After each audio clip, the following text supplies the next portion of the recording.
Hi, you hear me Good to meet okay? you. We'll start the session now, sir.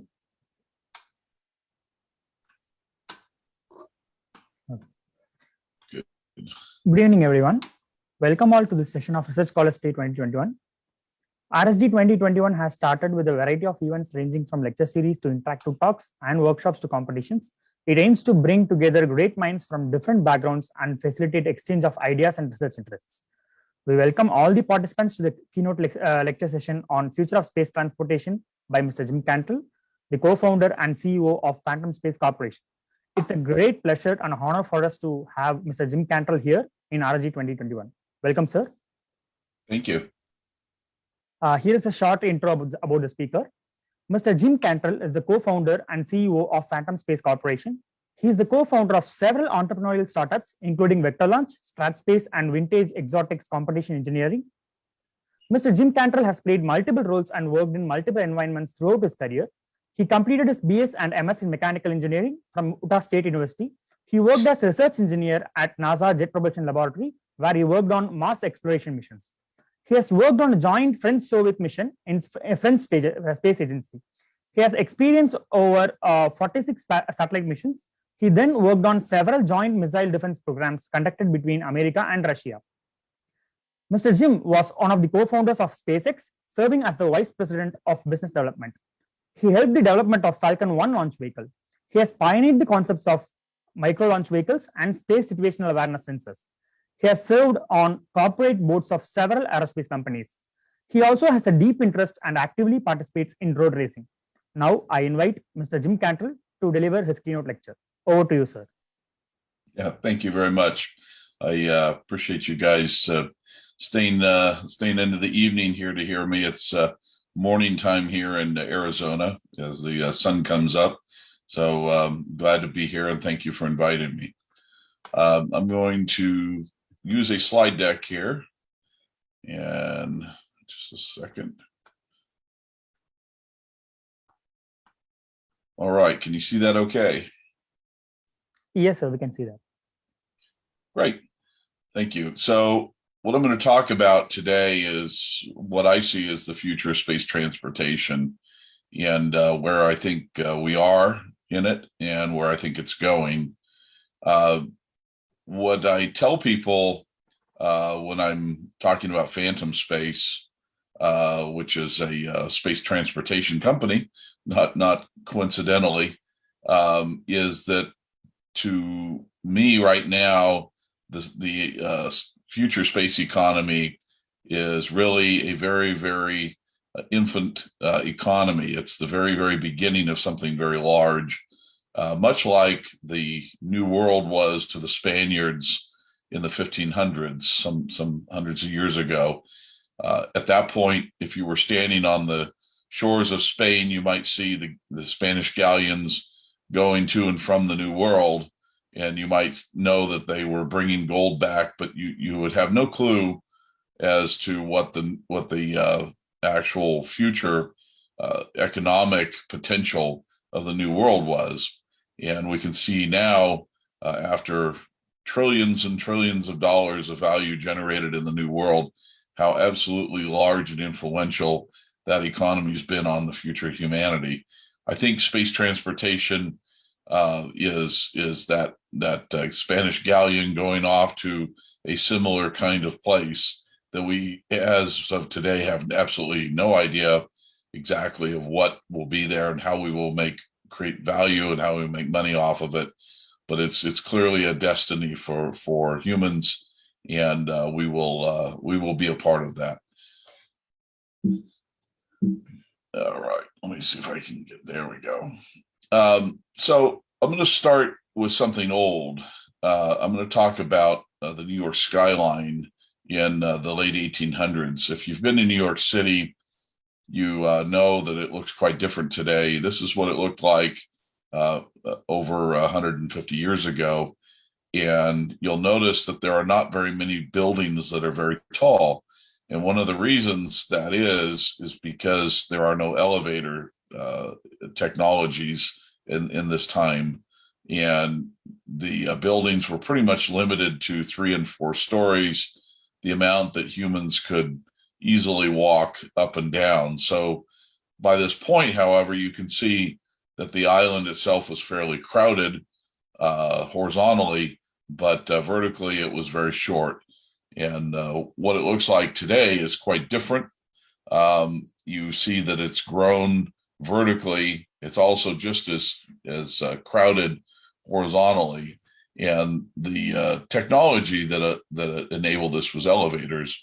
And essentially what elevators did in New York City was to expand the real estate vertically. If you think about it, the amount of floor space that's in each one of these buildings has doubled, tripled, quadrupled the amount of space that humans can exist and work in the city. And so this is a very fundamental transformation of the New York skyline.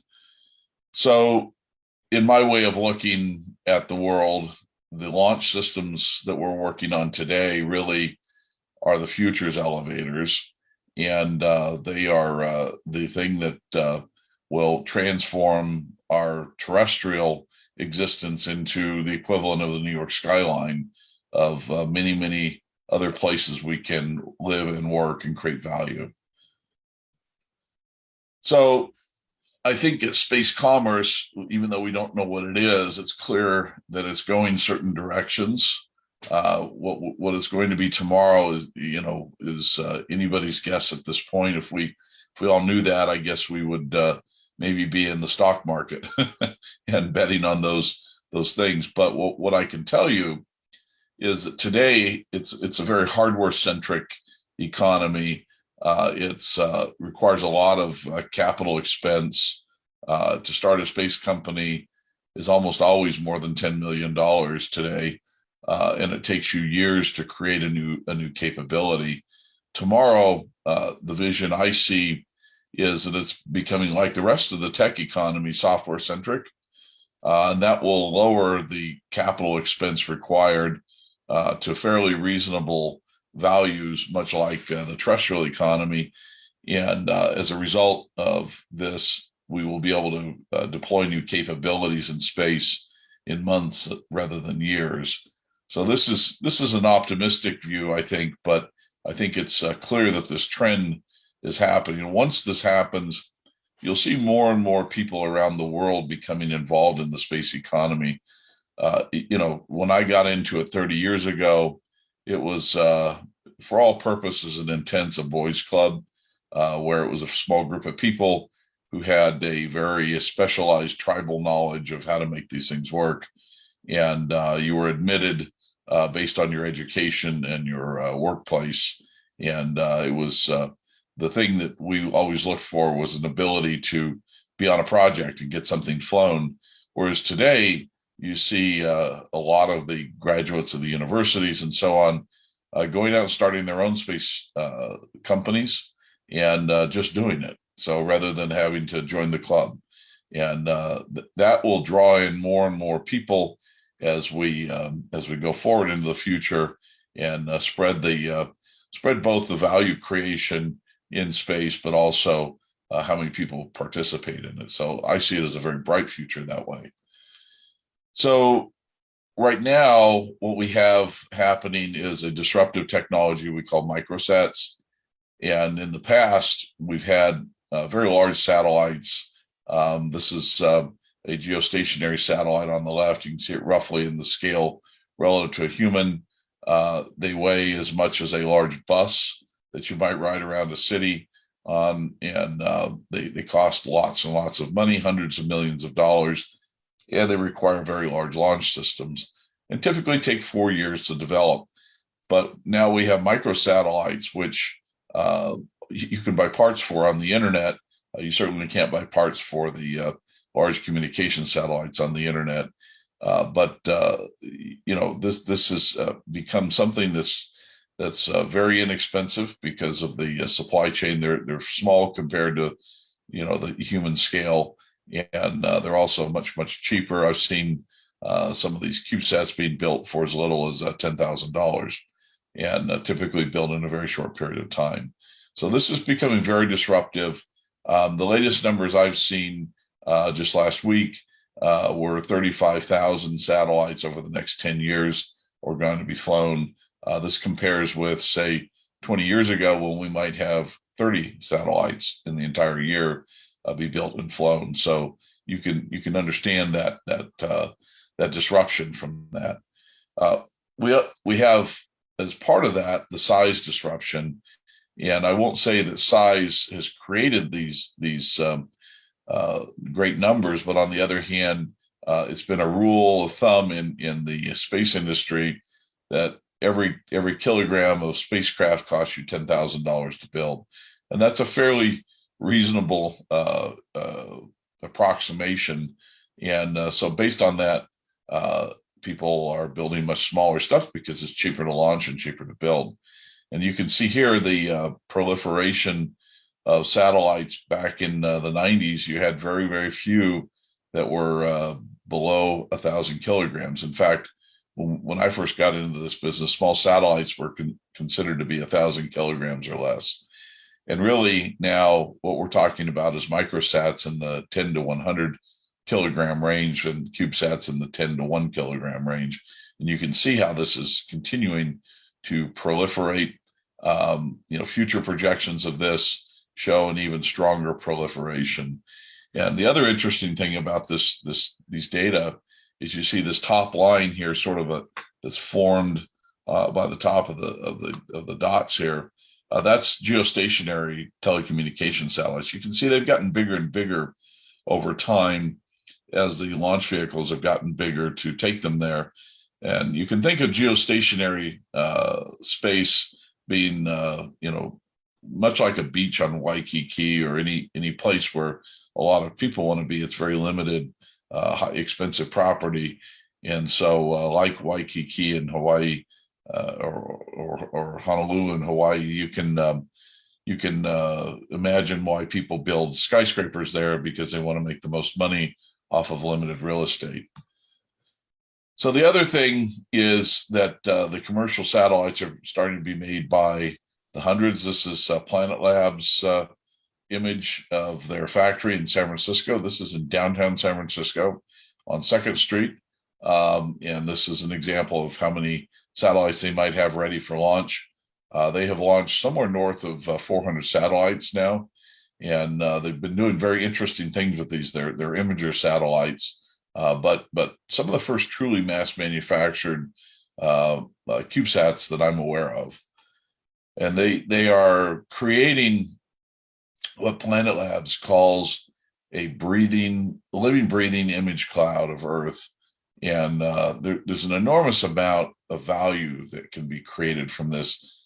Traditionally, observation satellites would fly over a spot several times a day. This swarm of satellites would fly over many spots in various times a day, various kinds of lighting, and get really some unusual and interesting data. And enough of them are happening that you can get some pretty frequent updates on the data. So this has led to the potential to do a lot of things with the satellite imagery data that's never been done before, such as monitoring, the conditions on the Earth and using artificial intelligence learning algorithms to look at things like what's the real oil storage capacity in the world. So you can see that from the top, because the tops of the oil storage facilities drop as the amount of oil in them drops. And, we find out that, for example, in that domain, that not all countries report true numbers.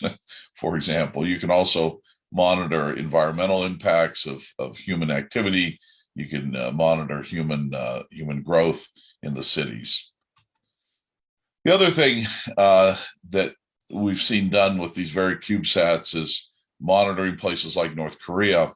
I was involved in this program a number of years ago, where the Pentagon came to us and said, gee, our traditional satellites are being hidden from by the North Koreans, who know when they come over. Can we use commercial imagery to set up a neighborhood watch program on North Korea? At the time, the U.S. Department of Defense was unable to predict when the North Koreans were going to do missile tests or even worse, nuclear weapons tests. And so we put a program together to use this imagery to set up a neighborhood watch program. And it worked out very well. And we were able to track these activities and correlate these activities for less than $10 million. And in the Pentagon, you can't start a program really unless it begins with a B in terms of the dollar amount, billions of dollars. So this was a great success, and it shows how even military activities will be transformed by commercial space.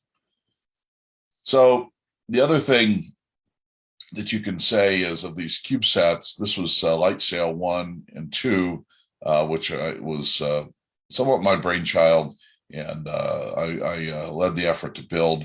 And it's the only private object or human object that's capable of interstellar voyage using sunlight as a propulsion, or any light as a matter of fact, photonic propulsion, to move out into the universe. It is flying right now in Earth orbit, still operating very well for about 4 years now.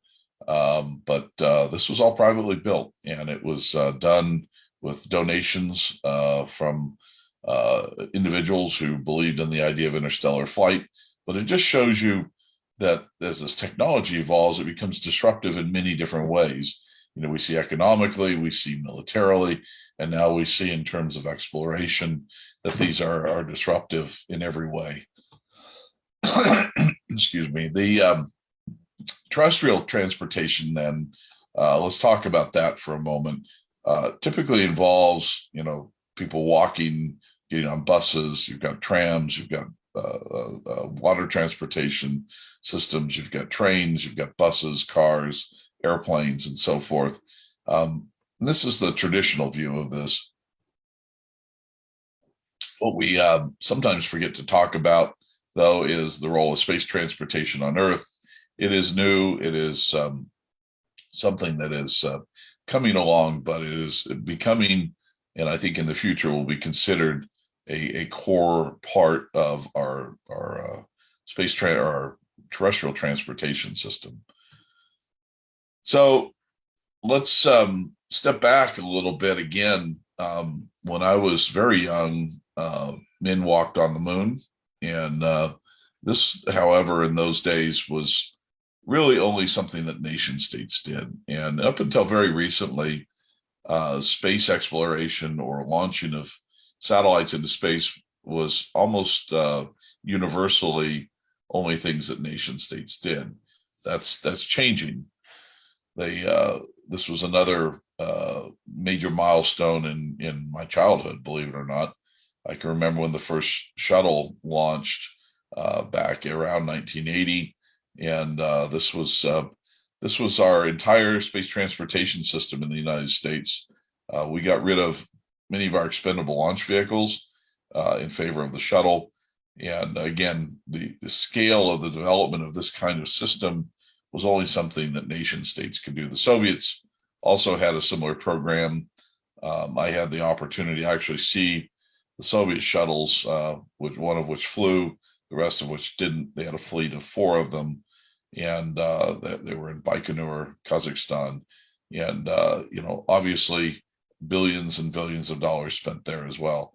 So, only nation states can afford this. Only nation states could gather up all the intellectual brain power needed to put this together, and so it went. But today things are different, and we see SpaceX, which I had a small early role in, has done amazing things, and they have really done things that the government can't or wouldn't, and has inspired all of us in the process. And I would say it's safe to say that the SpaceX has made space safe for investment dollars, and that capital then has driven even more demand for companies like SpaceX. So you see I see them really as the pioneers in not commercial space necessarily, but the way they've done commercial space. And commercial space has been around easily since the 60s with the communication satellites, but in many ways it mimicked the nation state kind of activities, still very large, still very capital intensive. And to do risky things, you actually have to bring the capital investment down, because risk disinvites capital and lower risk invites capital. So we've hit that inflection point in the risk versus capital curve, and a lot of that is due to SpaceX and what they've done. This is the double landing of the Falcon heavy boosters. Not only was this technically magnificent, it was a showmanship of high order. And I remember watching this about 5 years ago, as it happened, and it was something that brought a tear to my eye just to see this. This was a major event, I think, for this industry. So, the other thing that private industry is now doing is in this country is the human transport. And we saw just about a year ago the first astronauts launched on a privately funded and built rocket, and that was something that was unthinkable some 10 years ago, maybe even 5 years ago. Most people didn't believe it would happen, but we watched it and we witnessed it. And what a magnificent achievement for SpaceX. So tomorrow, we're already seeing this, that private citizens will be going into space, some for the sheer pleasure of it, some on their own private scientific expeditions, and some maybe even searching for a new place to live. And yes, people ask me all the time, do I think SpaceX is going to Mars? And the answer is absolutely yes. I can tell you in the very beginning, one of the reasons Elon called me was to look at Russian rockets for ideas he had to invigorate this idea that humans could go to other planets. And that was really the main reason behind his wanting to get into the space business. And as we worked together, we worked on a Mars mission that could put a plant on the surface of Mars to inspire the idea of terraforming Mars from a dry, barren place to a green place that maybe has flowing water on the surface and so on, by creating plant life on the surface that consumes the carbon dioxide and produces oxygen. So there is no doubt that Elon's intent has always been to go to Mars as a so-called backup to Earth, and I think we'll see it probably in my lifetime, where SpaceX will go. So this is always what I imagined the future to be, the Starship Enterprise. I grew up watching Star Trek, and I didn't see the future turning out as it has, but we all knew at some point, even in the 60s and 70s, that humans would be venturing off into space and permanently living there for some of us. I don't think we're quite there yet, but maybe this future that was envisioned will become true eventually. The problem really is right now with space transportation is launch is hard, especially large launch. And if you launch people into space, the launch vehicles have to be large. You can't cram humans into small cans, send them into space and expect them to live there. If you've ever seen, a Mercury capsule or an Apollo capsule, even in, say, the Smithsonian Museum or any of the museums in the United States, you know that they are very small. I'm a very large person, and I would get very claustrophobic inside such a capsule and probably cramped. I know after several hours in a car, I don't feel so good. And I have to get out and walk around. I can't imagine, flying in a space capsule that size. So launch needs to be large, and we need to deploy things like space stations into space. And this is very difficult to do financially. It's very difficult to do technically. All right, hold on a second here. So the other part of it is large launch is very capital intensive. You can see here a space shuttle main engine being transported. You know, just the sheer size of these things is impressive and immense, and everything about it is expensive. And as you know, I mentioned earlier, $10,000 per kilogram. You know, you've got a lot of kilograms here. So these are some of the most sophisticated engines that have ever been built in the world to launch the space shuttle. And we see versions of this now on the NASA Space Launch System and so forth. So everything about it becomes difficult. But where there's a will, there's going to be a solution, I think. So in many ways, I don't find this distressing, because if you look at public transportation systems, they're the same. You know, train, rail systems, the prices start with billions of dollars, and they transport a lot of people. But there's something that takes many years to develop. So there's an analogy here between launching humans into space and the public transportation systems, and the evolution will continue, and things will get better and more dense, and the human transportation systems into space will continue to evolve. There's no doubt. And so for me, the public transportation system analogy works very well. And I think there's a place for space transportation system terrestrially, going from point to point.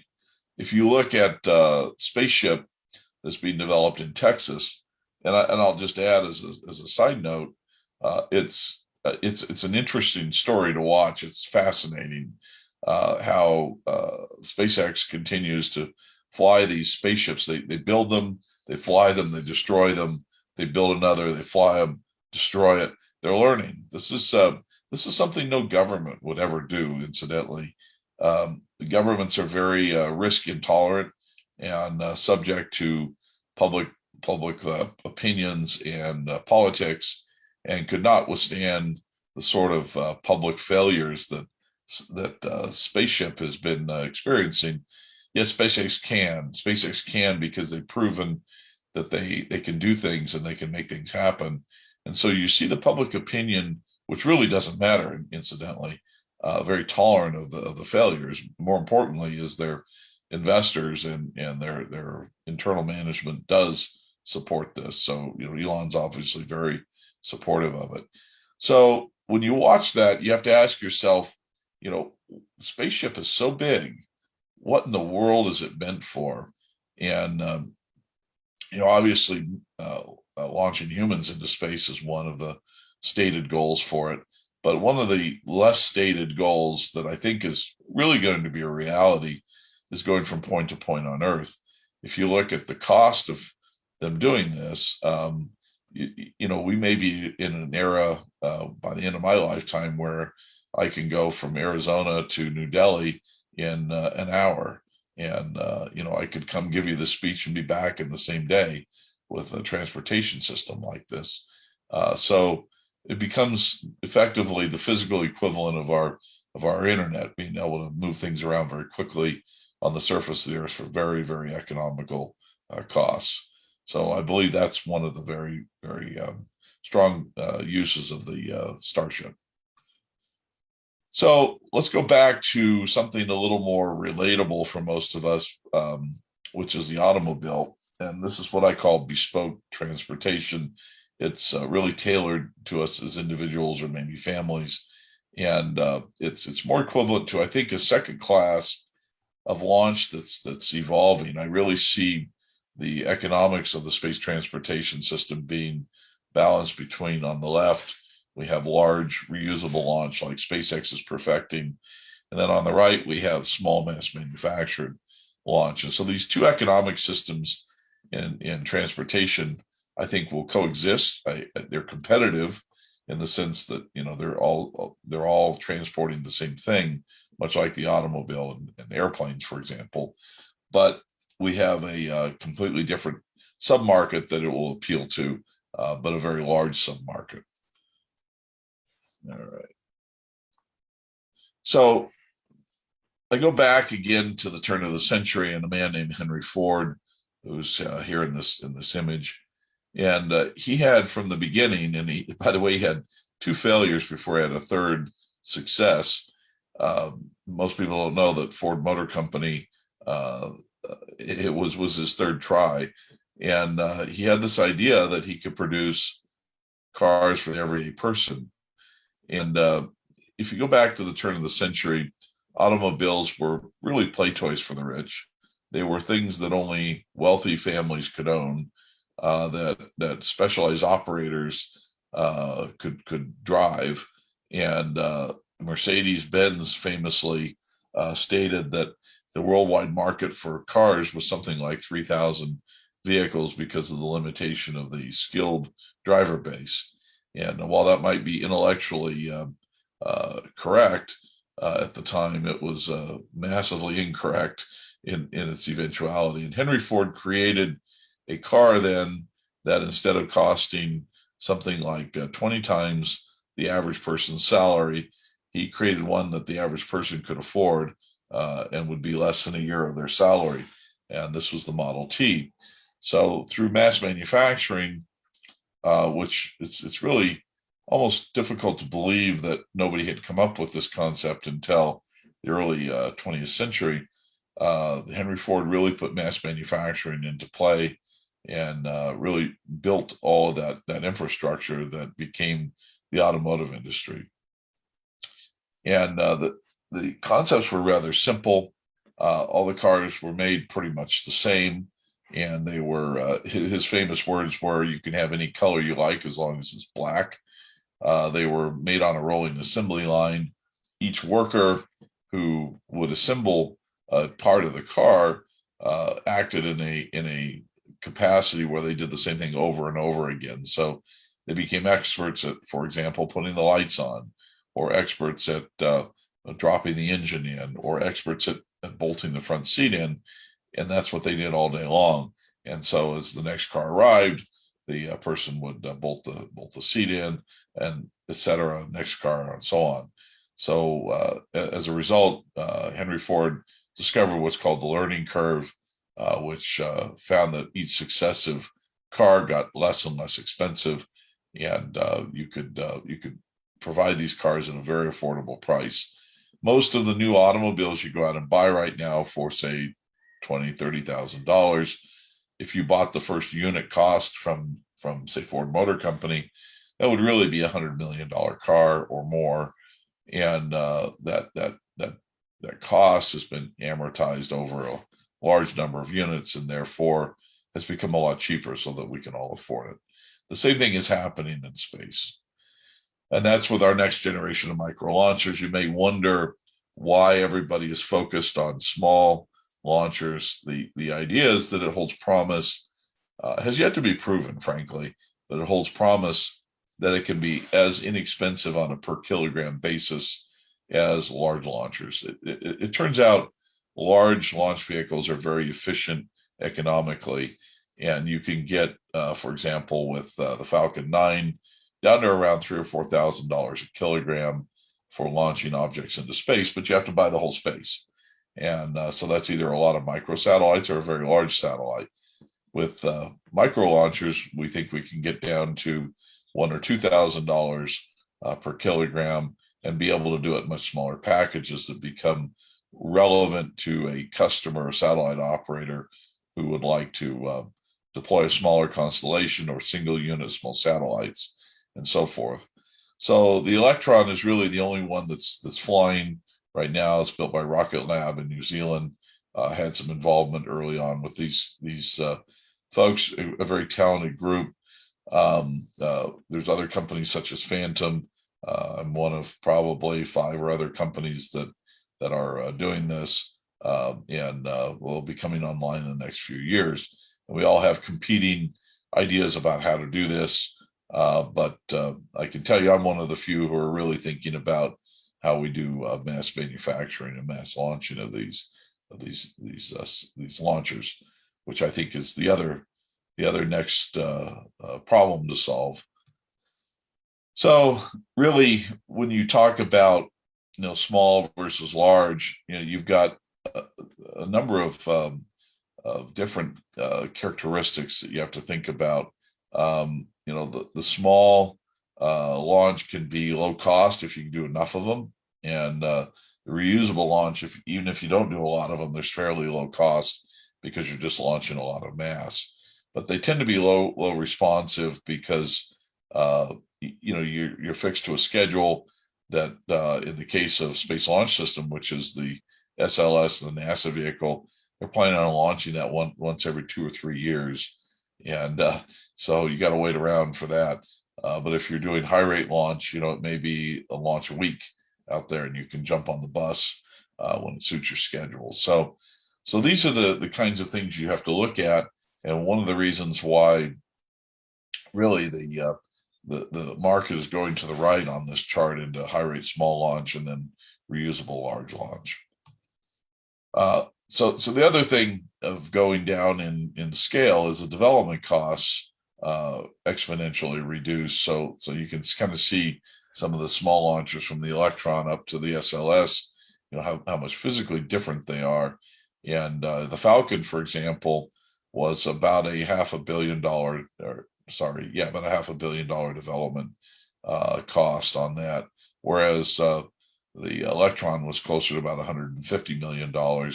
And you can see just the difference on that. So it's a lot easier to raise the capital for the small launchers as well, and the capital is willing to take bigger risks on that. So that's why you see a lot of innovation happening in that area. So I talked earlier about how small launch can match the large launch cost efficiency. Typically, large launches between $2,500 and $7,500 a kilogram. And although nobody buys on the kilogram basis, they look at absolute launch price. It's a measure of efficiency. So as you watch this and you see that you can get up to 100, 200, 1,000 kinds of launches, you can get not only competitive with large launch, but even more competitive if it's the right size. And so that's the real competition that's going to happen in the future is how do we get to the point where we've launched several hundred of these, maybe even several thousand of these, and can be even more cost competitive than large launch. And that's where the winners and losers are going to happen in this industry over the next decade. So, when you talk about mass manufacturing rockets, people think of, and I even use the Henry Ford analogy. They think of, millions of these coming out the door. And what we're really talking about is hundreds of a year. We're not talking about even tens of thousands a year. And, the analogy I use again is automobiles. If you look at how Maserati did it in the 60s, which is the way rockets are built today, the large ones, they would build hundreds of cars a year. That was it. And I think it was 1972, they had about 400 cars total. They came out of the factory. Today they're in the tens of thousands, not quite up to the millions, but they have a fundamentally different way of doing it. In the old days, they would have one car, one person that would build the entire car, and it would sit in one place. And when that was done, it was done, and it would go out the door. Whereas today, they've converted to a Ford style rolling assembly line. That's really all we have to do to micro launch is to convert to something like that. So the launch manufacturing is actually easy. The manufacturing part's fairly easy. It's all about process engineering. It's about manufacturing engineering, design for manufacturability, and getting enough factory capacity and people, skilled labor to put it together. It's not a particularly difficult problem. The real problem is the launch infrastructure, the launch sites, and where we can launch from. So right now, the way public safety is treated in the United States and most of the world, I would say, is launch is done from very remote sites away from people, and maybe not so much in Florida anymore, but it's definitely launched out over the ocean where there are less people. And in the case of non-SpaceX flights, typically the first stage is dropped into the ocean and never recovered. Whereas SpaceX has started to recover that stage through return flight. There's some interesting things that happen. If you start thinking about, launching hundreds of these a year now, first thing you start thinking about is what do 100 floating boosters in the ocean do to the environment? And you can think of a lot of things, but none of them are really good. The other thing is the national security implications of hundreds of these boosters floating out in the ocean. Again, none of those are good. And then you start to think about the economics of it, and certainly if you're reusing the stages, that's better. So I think the future will be almost, even the small ones, almost all of them will have a reusable first stage. Even the Falcon 1, by the way, we plan to reuse. And that's part of what I worked on, was the parachute system to recover the first stage. And those first few flights, the recovery didn't work out so well. That's why SpaceX transitioned to the landing leg concept later on. And I can tell you that the only way that we'll be able to launch a lot of rockets in the future will be to grow away from the traditional federal ranges such as Cape Canaveral, Vandenberg, wherever in the world where rockets are licensed to launch now. We'll have to expand those numbers of sites over time. And really the only places that are likely to be able to launch from is not just over water, but over maybe a desolate, low population territories, such as southern Arizona, where I live. And to do that, really, though, you'll have to have a returnable first stage so that we control the disposition of that asset. It's in fact no different than an aircraft. You watch a 747 fly out of Tokyo, for example.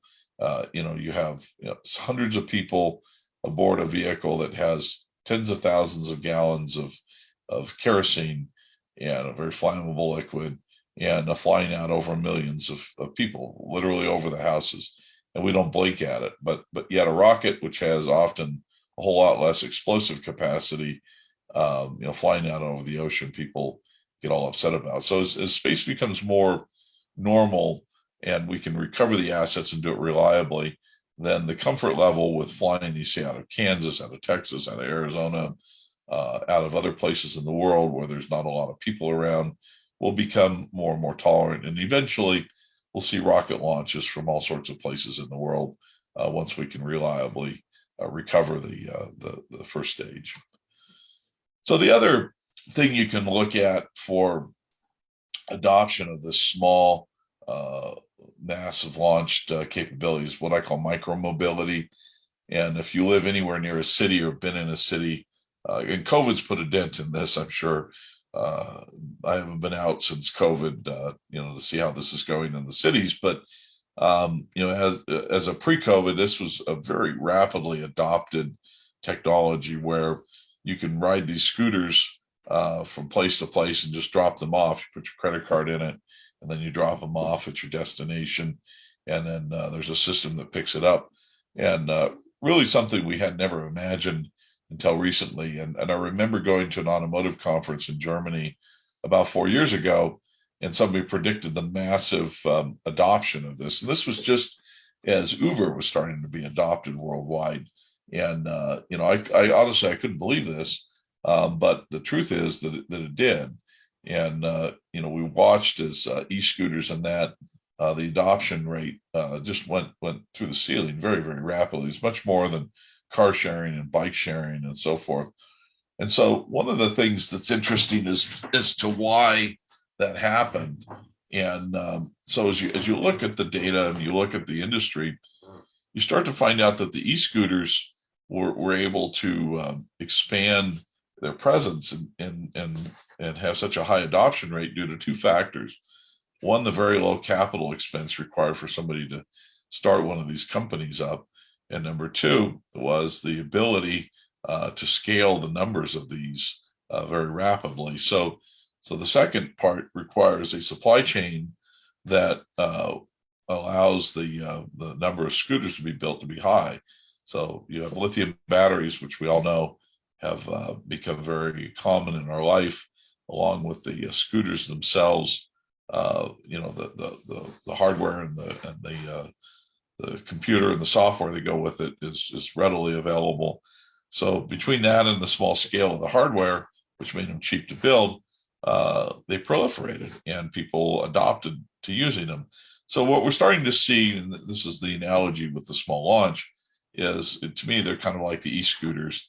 They've got all the same attributes. We're starting to see the supply chain, the small launch come along, and the relative affordability of it, relative to the big rockets, is quite high. So while they're not quite the price of e-scooters yet, I think the analogy still holds very nicely.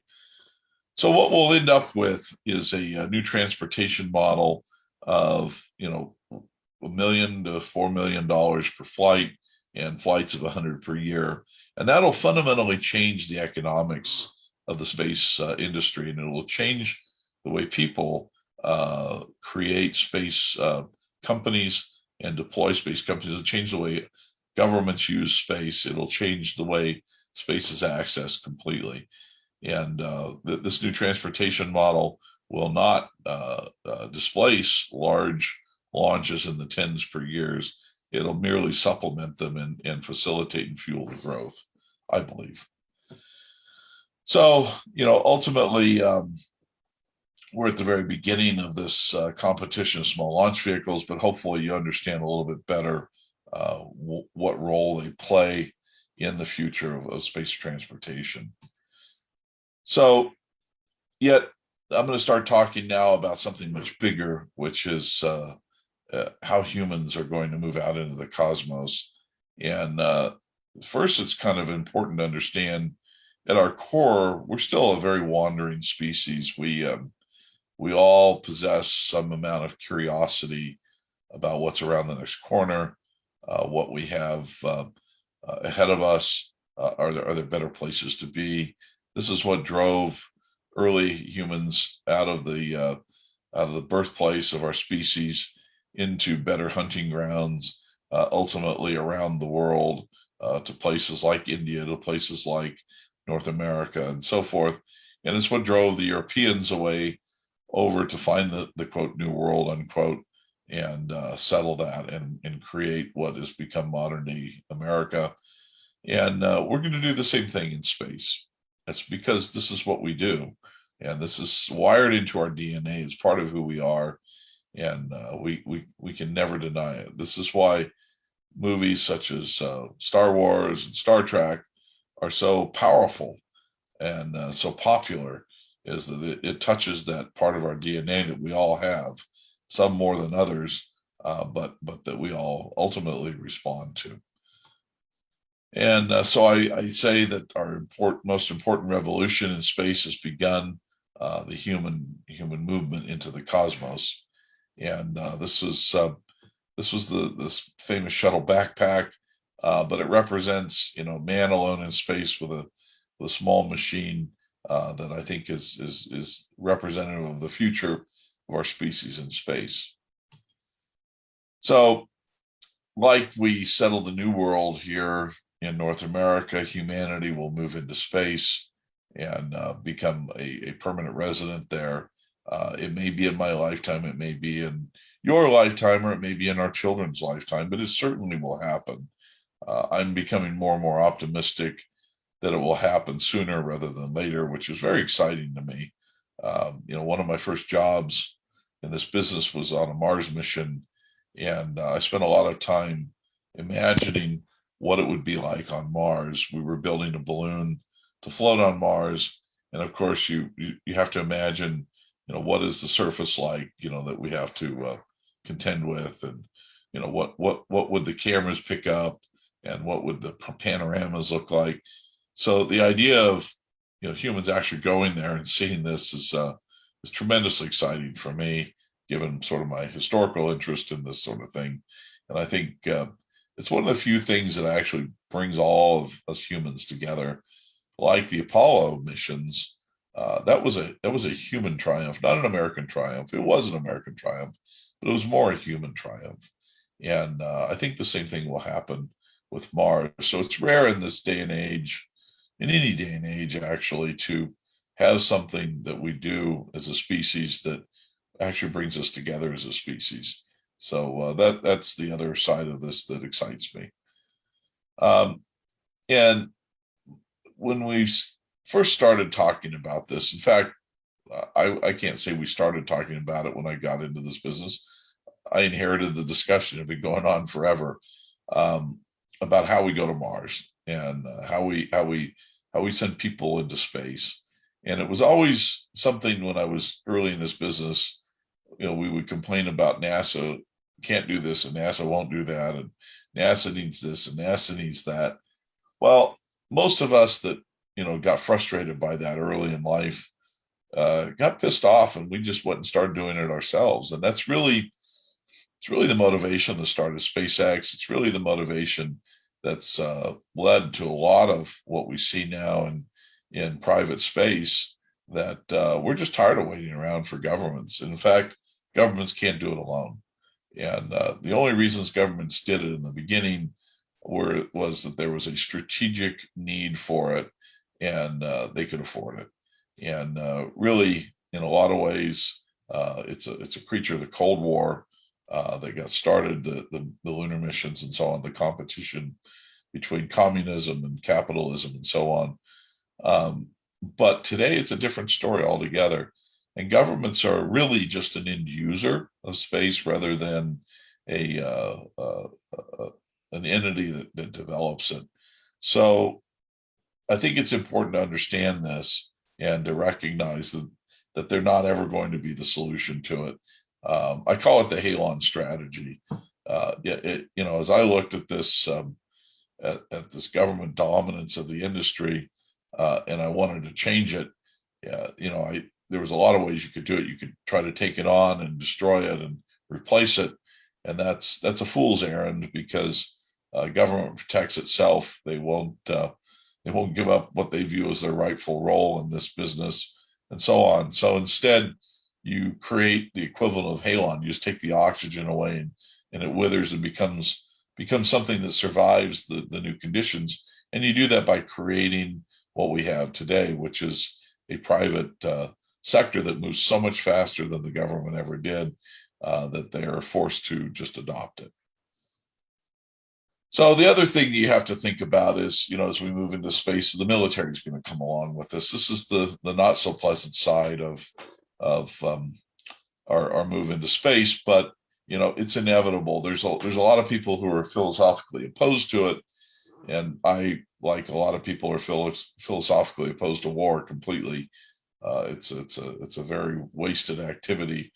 But on the other hand, it's a natural byproduct of our disagreements and our sociological makeup of our population. So the reality is that the military will always be ready to do battle in space, and then we just simply have to contend with this reality and deal with it. So it's not something I think that will slow us down per se, but it's a reality that will consume a lot of the resources that might otherwise go into space exploration. And in many people's eyes, it's a necessary diversion. But I'm not here to argue that. I just want to point out that this is something that will go along with us, regardless of whether or not we think it should be there.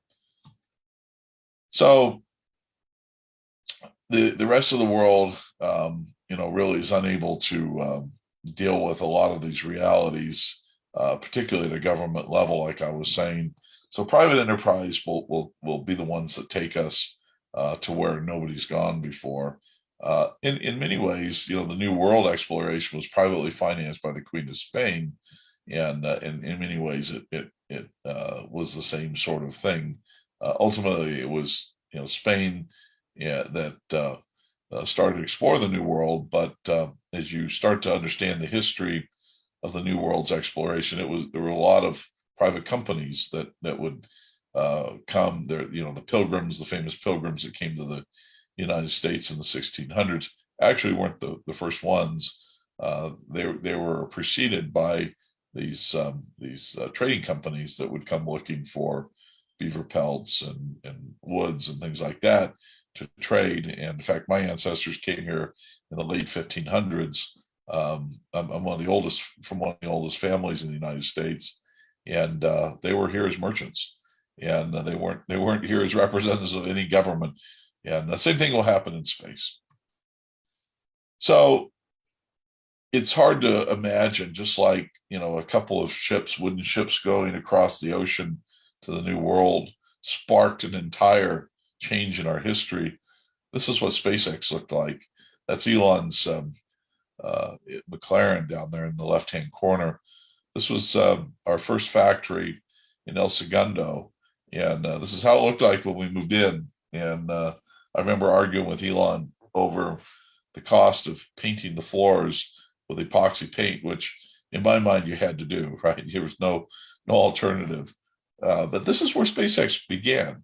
And so you might not, as you go out and survey the rest of the space industry or any of these budding industries, you may not recognize these things that are the beginnings of something enormous.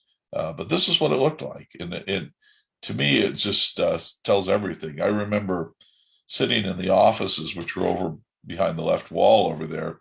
And I remember looking out the window. I couldn't get the network to work, and I couldn't, hook up to the internet.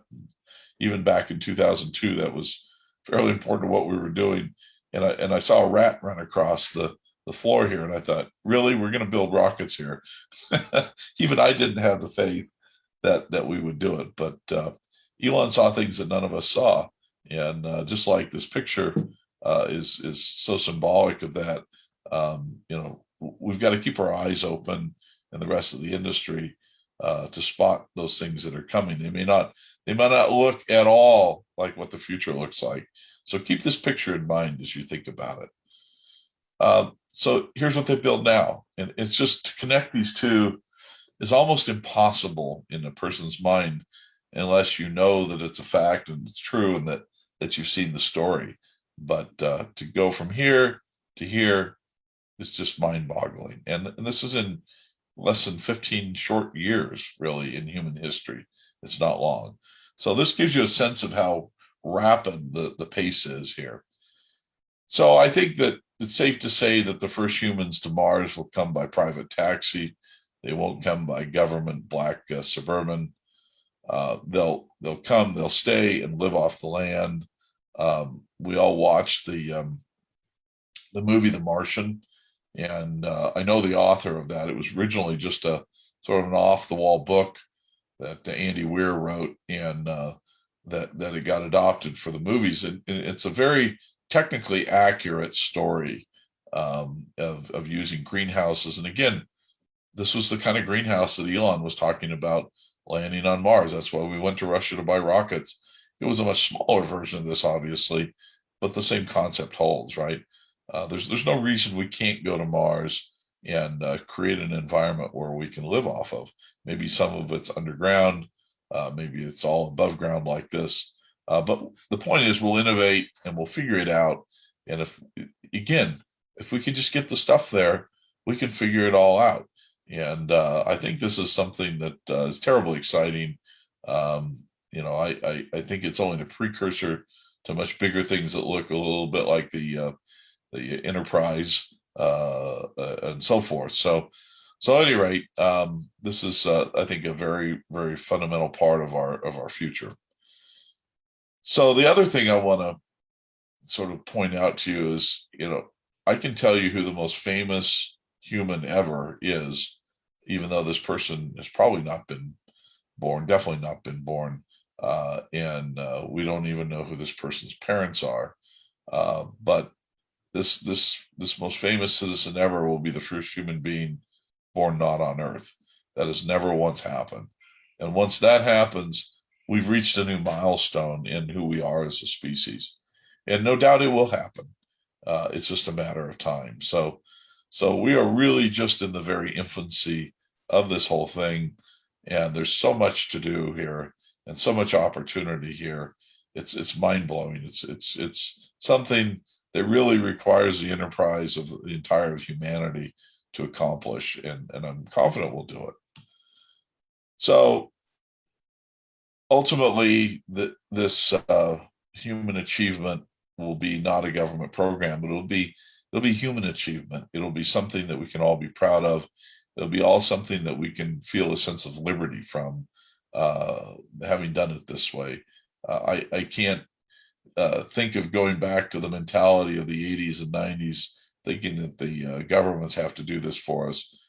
So I want to plant the seed with all of you out there who are listening that it doesn't matter if you're American, Indian, Pakistani, French, British. I don't care. This is a human endeavor, and we will all achieve it together in one way or another. And it's going to take all of us to do it. So this will conclude my talk. I'm going to just leave you with the image of a Starman, which is a real car, and a dummy. This was Elon's Tesla that he launched on the Falcon Heavy.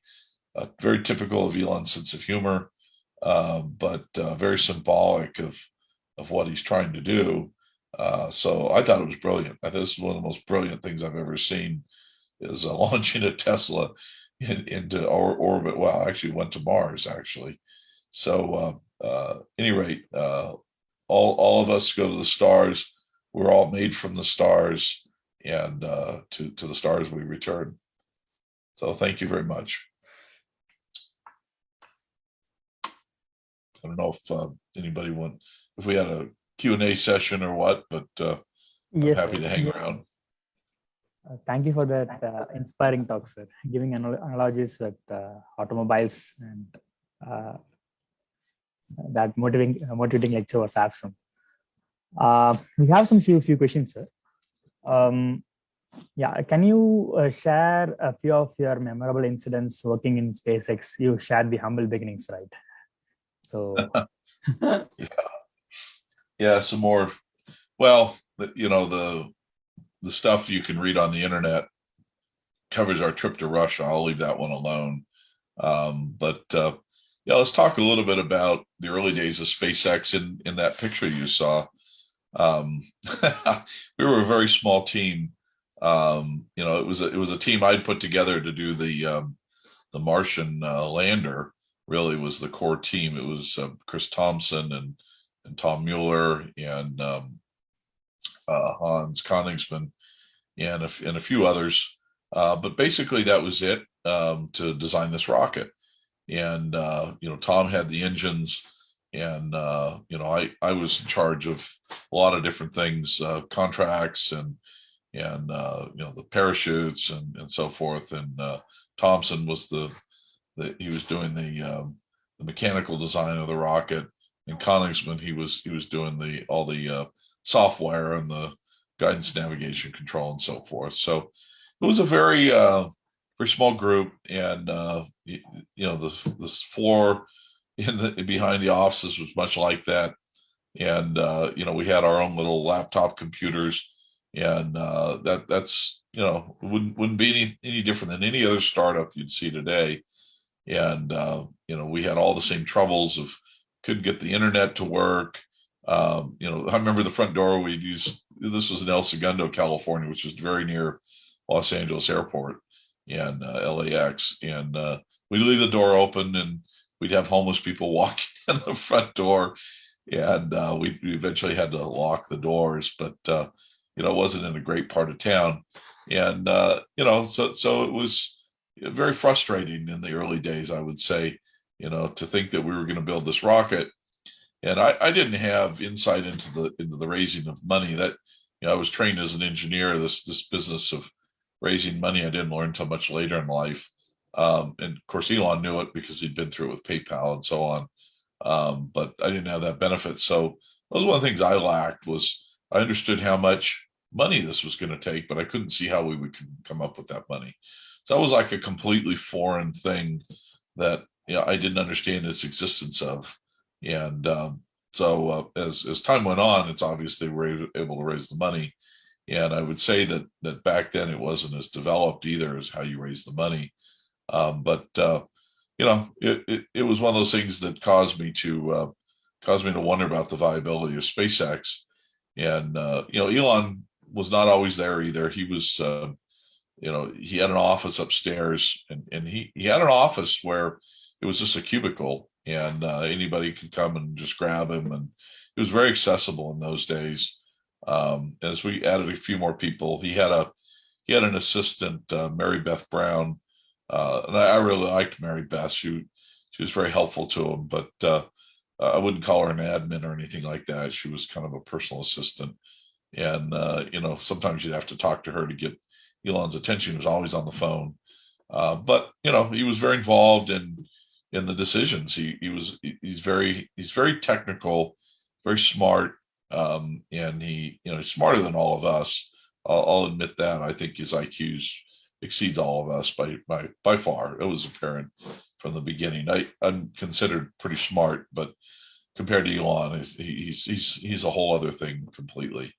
But the thing about him that I found was he was very motivated, and he would spend so many hours at this. I don't necessarily know that that's the formula for success, but Elon certainly did spend the time at it. And I can remember a few times getting phone calls at 3 a.m. because he's still working. I'm sleeping, but he's working. And I was never the guy who worked 20-hour days or anything like that. I get to 12 and I'm done. Elon would get to 20 and he was done. I don't think he slept very much. And so part of his success is this. Part of it is the fact he just doesn't give up. And I think that's probably the bigger part of it, as I saw from the early days. And a lot of us were getting discouraged because of the conditions of not having internet, and it was these shitty little desks that we were sitting at, and it just didn't meet our mental expectations of what a big rocket company would be. And having not seen this go from that picture that you saw to the other picture of the rockets going out the door, it was hard to believe in it, right? It was a little bit like believing in God, maybe. So we just didn't have that faith, and a number of people stuck with it because they had to, and it turned out very good for them. Of course, people like me, I didn't have to, and I left because I got tired of all the things that I didn't like to deal with, like the 3 a.m. calls with him yelling at me and so forth. And frankly, I wasn't into the idea of what Elon wanted to do. I just didn't believe in what he was doing at the time. So I went off and did my own thing, and I rationalized the money side of it and said I could make as much money on my own. I made a lot of money on my own, but not as much as Elon's made. So clearly, I could have stayed, but I would have had to have been a different person, frankly, to have stayed there. And at the time, I had family, I had young children, and they needed me, and so I chose a different life that kept me closer to my children, where I could raise them and be a part of their lives. And I don't regret it. So it's okay. But I do think a lot about it. And I think back on, the choices we make in life and how small choices have big consequences. And that's kind of an interesting thing for me to think about. Again, I say I had a small part in a very large enterprise in the beginning, and probably influential, but it's definitely a small part. And I like to think that I help change things in that respect. Thank you, sir. Thank you so much for that answer.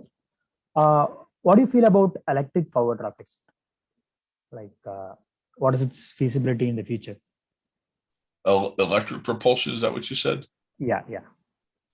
Sure. Let me just say, on a larger scale, propulsion is one of those things that has to improve for all those things I talked about going into the cosmos, right? And I think propulsion systems today are still like engines were for the Model T, right? Very primitive. And chemical propulsion's fine, but it's very inefficient, and you have to take so much mass with you to go anywhere. We have to find a better way in order to go beyond Earth and to go at speeds that we don't die by the time we get to our destination. So really what, electric propulsion is a step along the way, but it's certainly not the answer because it's not that much more efficient. Plus, the problem is it's very difficult to get the kinds of thrust levels up to get to the points where you can get the kinds of speeds we need in a reasonable period of time. Don't get me wrong; it's a great technology. At Phantom, we have electric propulsion we built for satellites, but the issue is really it's not going to be the ultimate solution. It's a stepping stone. So my gut sense is that there's probably something that is more based on quantum physics and things we don't understand today that will create propulsion of the future. Antimatter propulsion, for example, that will create the kinds of things that'll propel us to the stars. Electric is going to make what we do in space more efficient, but getting from the Earth to space serves almost no purpose because of the low thrust. Yeah, thank you, sir. We have few more questions. What are your views on reaching some planets outside the solar systems with our Earth? Like what are the feasibilities near future that we can achieve that? It's a great question. So one of the people I had the honor of knowing in my life was Carl Sagan. He was a famous astronomer. Maybe some of you have seen his series Cosmos. And when I was a young boy, I watched Cosmos on TV and got me interested in science. And when I was living in France, he called my house. He was in town. He was in Toulouse, and the phone rang, and it was this familiar voice, and he was asking for me to give him a tour of what we were doing with the Mars balloon. And so I did, and we got stuck in traffic. And Carl was very impatient about a lot of things. He didn't like traffic too much. So we got talking, and he asked me, he said, Jim, are you a man of religion? And my answer was, my life would be a lot easier if I were more so. And I said, I struggle with it. And I struggle with faith. And he said, he says, who has more faith? He says, you look up in the sky and the scientist sees these dots of light with millions and millions of dots of light. And you imagine creatures living on each one of those dots of light. Or somebody who looks around this earth and says, this is a place of beauty that was obviously created by a God. Who has more faith? And I said, clearly the scientist has more faith, right? So it's an act of faith that's based on our intellectual understandings of these things. And yes, I believe that we do absolutely have life and elsewhere in the universe.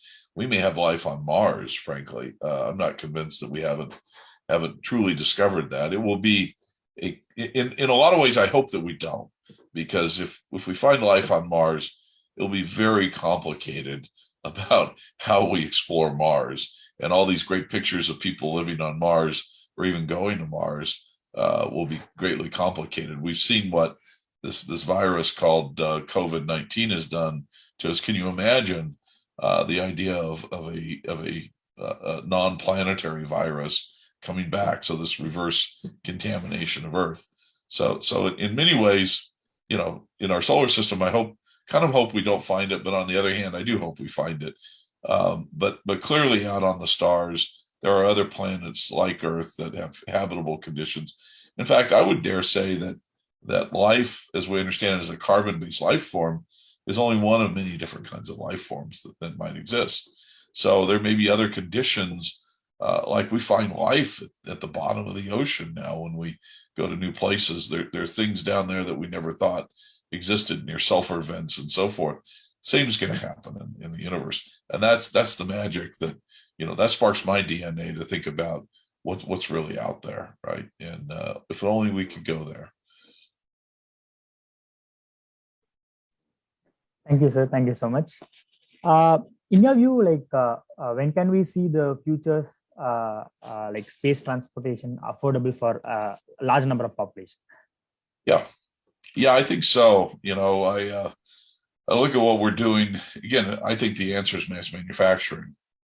And I think if we build enough of these things and we can figure out how to launch rockets from places that aren't, Cape Canaveral and Vandenberg Air Force Base and places like that, it's going to be very affordable. Maybe not for the average person, but it'll become more like aircraft transportation was, 100 years ago. And now you look at, almost all of us can afford an airplane ticket to go somewhere else in the world. So, we're looking at the possibility of human transport on our small launch vehicles, for example, as part of the future of transportation sector. It doesn't necessarily have to be a Falcon 9, which is always going to be 40, $50 million. But if we can get, our launches down to single digit $1 million, that's accessible to a whole other class of people. And if you start reusing these systems, then again it becomes even more affordable. So yeah, I think the future is very bright there. And maybe even within my lifetime we'll see that. My life's getting what's left is shorter and shorter, but you're much younger than me. I'm sure you'll see it. Maybe even you will be able to go into orbit, and then after you're done, drop into New York City when you're done. Thank you so much. Um, there are a few questions. For a given type of launcher, what is the difference between the cost to orbit if we have an object sending to orbit or a human? Like, what is the primary difference between both, and what are the challenges in each? That's a great question. So I would say a rough order of magnitude difference in cost is probably a factor of 3 or 4. And the main reason is just the safety of, we at least in most countries in the world, we consider life somewhat sacred. So we don't necessarily want to endanger it unnecessarily. So we have a higher reliability and a lower tolerance of failure. Therefore, there's going to be more attention paid to that, more money spent on it, and so forth. So, the big differences between a human rated system and a non-human rated system is the number of levels of redundancy in the technical backups and so forth. You typically have a triple voting system on all the software, and you might have physical redundancy on that level for the hardware itself. I know on the shuttle they had at least 2, preferably 3 systems for everything. A lot of spacecraft you see that are unmanned often will have full redundancy on all the avionics and so forth. The power systems, they generally don't. And so there's some things you can't have redundancy, like on a structure on a rocket. You can't have redundancy on that. You only have one structure, but you might have something that's built a little sturdier. It's got more safety margin into it. So those are the sort of things you look at.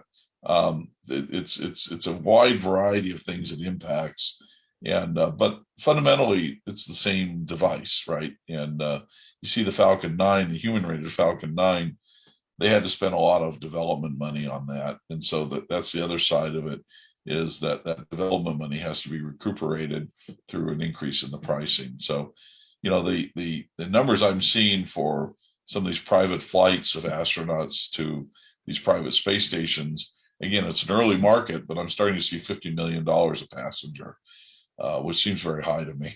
So, I think, Virgin, when they talk about their trip to space, that's actually not to orbit. It's energetically a lower amount. You go up, you experience 15, 20 minutes of 0 Gs, and you come back. And, that's hundreds of thousands of dollars up to $1 million. It's not 50 million.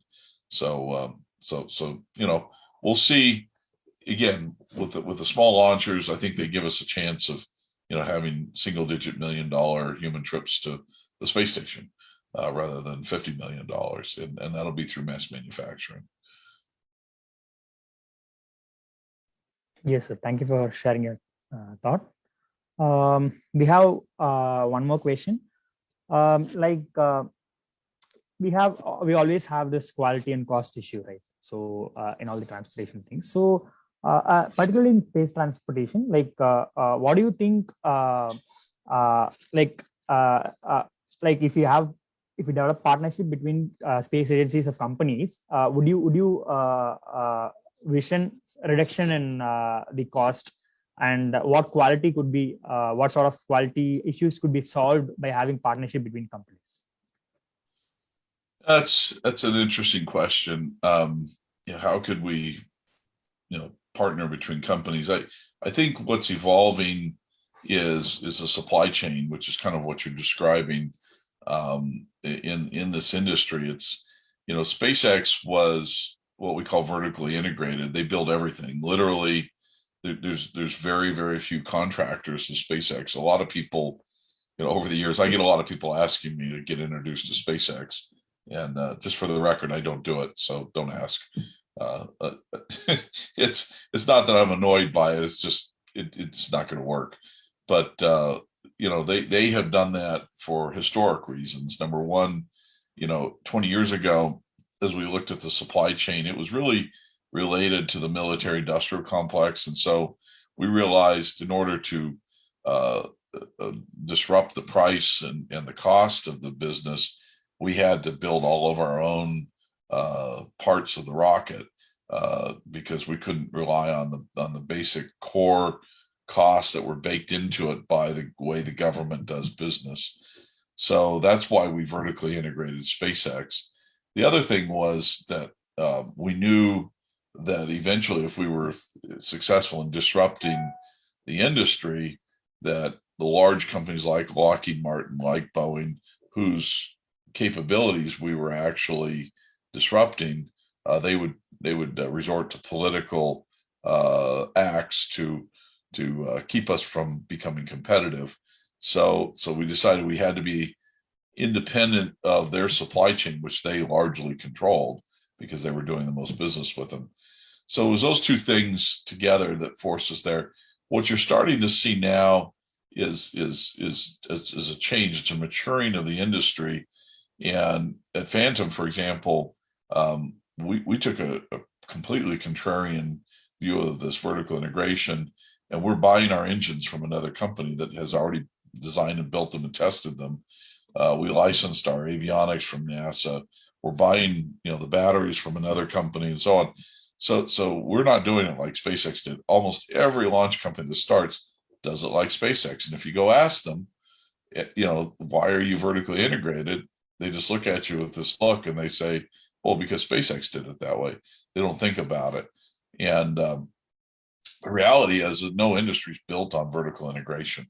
That's very large and very successful. Even General Motors or Ford or any of these companies, they all have to rely on a supply chain. So I think it's healthy. I think it's one of those things that's happening here. It's in the very early stages of it. But in terms of how SpaceX and other companies work together, by and large, I think that will be Blue Origin and SpaceX will probably never work together because they're competitive in nature.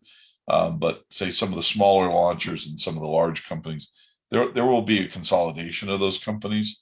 SpaceX will probably end up buying a few companies. Blue Origin, the same thing. We'll see that consolidation happen. That's probably about 10 years away.